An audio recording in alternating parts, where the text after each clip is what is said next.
If not now, when? If not during a pandemic and countless lives being lost, if not now, when? That's all I just want to hear from the rest of the night, where everybody's pontificating and thinking and soapboxing and all of that. We know nothing is going to change. We get it. If Martin Luther King got shot and risked his life, Medgar Evers, if we've seen this and all of our heroes constantly taken down, we understand it's not going to end. But that does not mean, young men, that you don't do anything. Don't listen to these people telling you don't do anything, because it's not going to end right away. You are starting something for the next generation and the next generation to take over. Do you have to be smart? Yes. Do you have to make sure that you have a plan? Yes. Do you have to be articulate about that plan? Yes. All of those things. But that's what you're going to do. They're professionals. They know how to be the best of themselves. And so I applaud it. I applaud it because it is the young people. It is the young people leading the way, and I applaud them. Chris Webber, nice job. Nice job. That was him last night. And he's right. You know, what you do now is not for right now. You know, and let me thank Kimberly again. You call it, what can I do? It's not what, it's what you do every day. Every day you're planting seeds. You don't plant a seed today and an oak tree comes up tomorrow. I don't know how long it takes for you to even see a little shoot come out of the ground. You don't plant tulips and immediately get nothing that you plant immediately. And if something grows too quickly, it soon usually dies quickly because the roots have not gone down deep enough. We're planting seeds every day, and I've been saying this since day one. I started the show, planting seeds, putting out breadcrumbs. This is a process. Doesn't happen overnight. And this is what is so frustrating about people that just came to an awakening all of a sudden, and they want everything to change immediately. What these brothers and sisters are doing right now in sports is laying the foundation for what can do, what can happen. But it started 4 years ago with Colin Kaepernick, who had everything to lose 4 years ago when he took that knee and lost his career. Leading up to now, where they can take a knee and boycott. What's the next wave? But this is like you break it a little bit at a time. I posted a quote of mine on Instagram. It's a constant drip on any hard surface. A constant drip, a constant drip, a constant drip on any hard surface will eventually wear through. Our job is to not stop dripping, to keep moving, to keep pushing, to not get weary and tired and not get frustrated, so frustrated that we sit home and we do nothing. We go into our cocoons. We anesthetize ourselves with drugs and alcohol and sex and mindless television, and we just go into a safe place. This is not that time. We have to keep our foot on the gas. And it doesn't require you go 100 miles an hour. You can go to speed limit and get there. Matter of fact, you go to speed limit and get there, and it's fuel efficient. It's not that kind of race that we're in. It's not a marathon. It's not a sprint. This is a relay race. And your job is to run your leg. Run it well. Run it perfectly. Hand that baton over. And make sure when you hand the baton, you've given somebody the full path to keep going. Don't drop it on the ground or throw it over the fence and somebody's got to go jump over and start all over. I mean, let's leave this world better than what we found it. Little by little, doesn't require much. And it usually starts in your own home. Thank you, Chris Webber. Also, Naomi Osaka, the #1 tennis player in the world, the wealthiest, the highest earning tennis player in the world, made it to the semifinals of a championship, the Western and Southern Open in Ohio.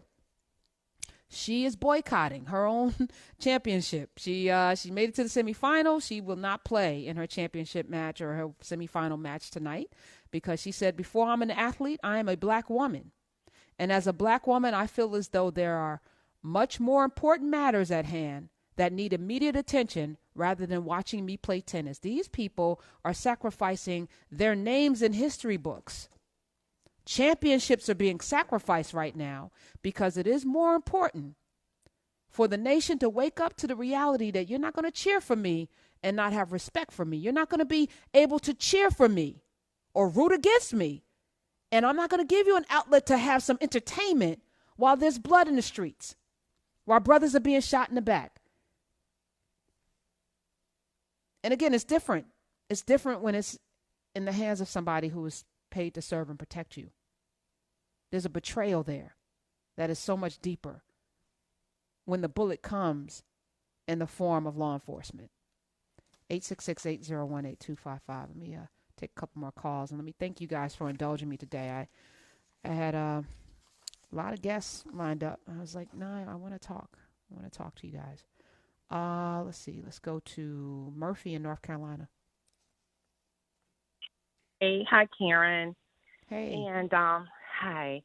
I'm kind of nervous to even talk to you about this story because this happened to my family in June, where a white kid, well, he was a junior, a rising junior at a school, a university near our home, and he was on LSD. Of course, at the time we didn't know it, but he was trying to break into our home.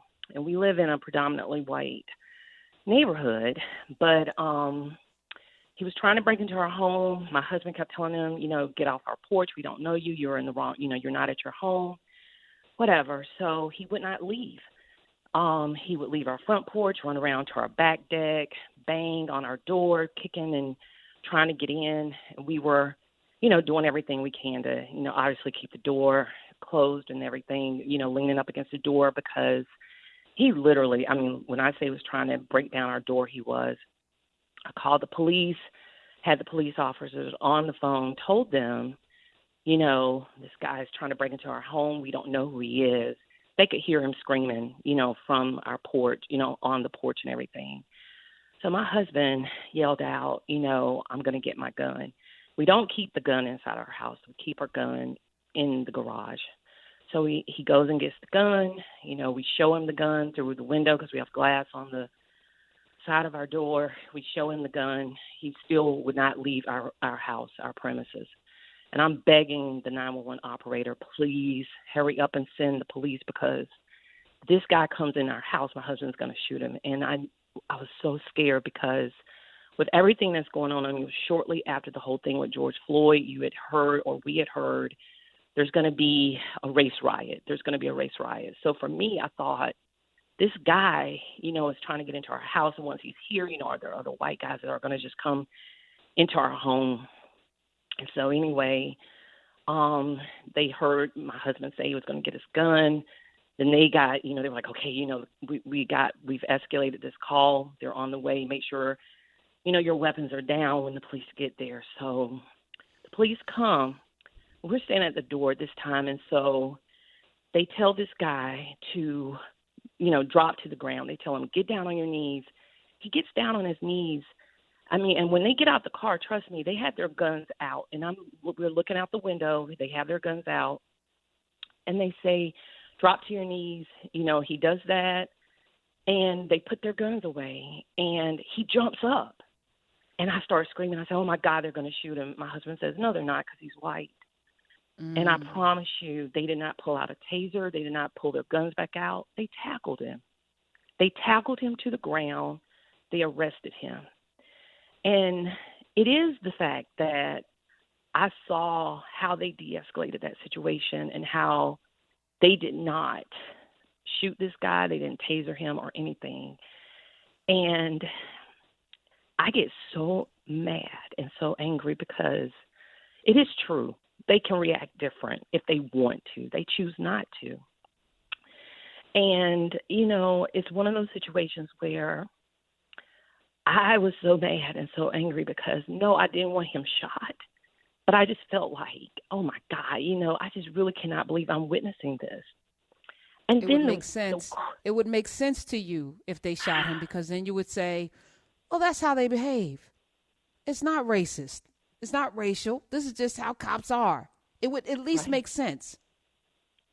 Yeah, but they didn't, and then it was like, from there, just how the cops responded when they came into our home and saw, two black people standing there. Some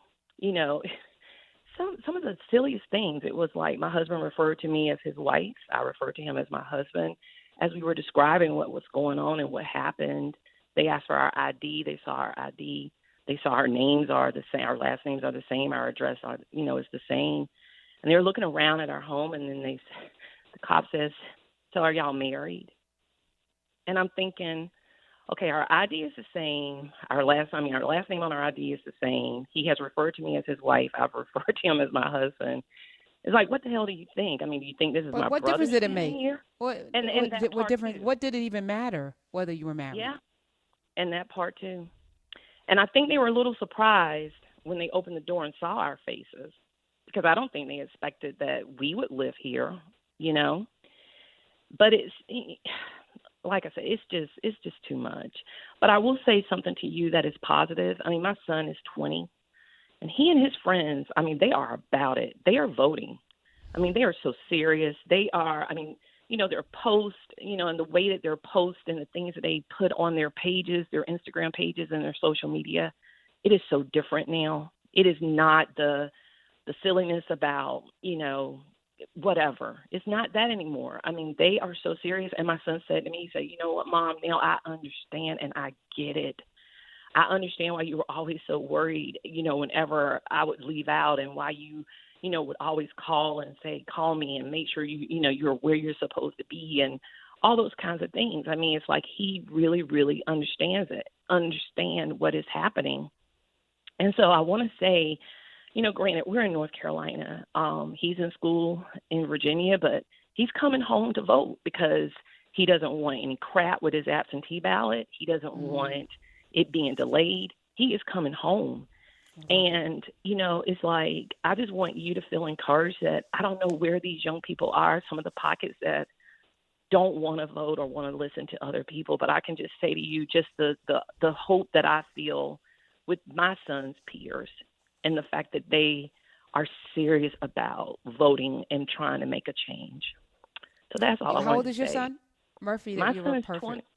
20. Yeah, he's That's 20. It. That's that Yeah, age he's group. 20. 18, 19, 20-year-olds, 17, 18, 19, 20. Those are the kids that I'm putting all my faith in right now. And they're the dopest. And I thank you. And your son is really amazing because he has amazing parents. So there's that. You put a lot into him. It's not a coincidence. Didn't just happen. But Murphy, thank you for joining us today. I appreciate you. Can I say something really, really quick too? Yes. On your breastfeeding segment yesterday, I breastfed my son for 14 months. And I mean, it was just the best thing in the world for us. And I want to say, like, I just feel like some Black women, unfortunately, our work environment don't allow us to be able to do it, you know, just because I had to fight to make sure that they understood when my office door was closed, you can't come in here because I have to pump. And these were things that I had to mandate and demand. But I just want to say that that's part of the problem. I think there's so many women, Black women, or even women overall, that want to do it, but sometimes their work situation just don't allow them to be able to do it. But you just have to be forceful and to make those demands. So I just wanted to throw that out there because I don't think that the young lady talked about that aspect of it. So I do think that that's thank part you of for it bringing too. that around. And there's no shame for people who can't, because there's some people that literally just can't breastfeed. And you know, the purpose of yesterday was not to make anyone feel bad about their choices or their whatever's going on with them. But thank you for adding that caveat to the conversation, and I appreciate it, because everything that we do here is about giving somebody who's listening some tools to improve their situation or feel better about the things that they're doing and that's going on.